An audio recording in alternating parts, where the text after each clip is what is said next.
Un jour, quelqu'un m'a dit « super vidéo » et puis plus de nouvelles, rien, il a disparu. Il est reparti comme il est venu. Et j'ai réalisé que c'était peut-être de ma faute. Imagine quelqu'un qui regarde une de tes vidéos et il va jusqu'au bout, il apprend quelque chose et il se dit peut-être, et même peut-être à haute voix, cette personne elle est vraiment géniale. Et puis juste après, il ferme YouTube. Il reprend sa journée et il ne reviendra probablement jamais. Et ça, c'est pas parce que ton contenu il est mauvais ou qu'il n'est pas intéressé par ce que tu fais, mais tout simplement parce qu'il ne savait pas quoi faire après. Et c'est là que beaucoup de créateurs perdent quelque chose d'énorme sans même s'en rendre compte. On passe des heures sur la création des miniatures, sur le hook, sur la vidéo, sur le montage, sur la compréhension de l'algorithme. Et à la suite, on oublie de se poser une question qui est pourtant réellement cruciale pour la suite de l'aventure. Quand quelqu'un s'intéresse à ce que je fais, quelle est la prochaine étape logique pour lui? Est-ce qu'il comprend ce que je propose? Est-ce qu'il voit naturellement comment aller plus loin? Ou tout simplement, est-ce qu'il vient avec une bonne impression, mais qu'il ne reviendra jamais? Moi, j'ai pensé que si mes vidéos, elles étaient bonnes, le reste suivrait. Que les gens y reviendraient d'eux-mêmes, qu'ils comprendraient et qu'ils chercheraient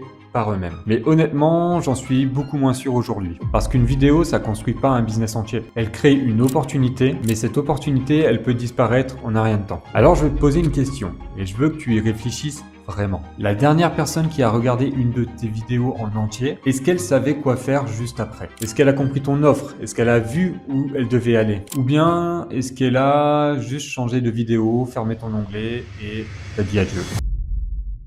Parce que souvent, le problème, c'est pas l'attention qu'on te donne.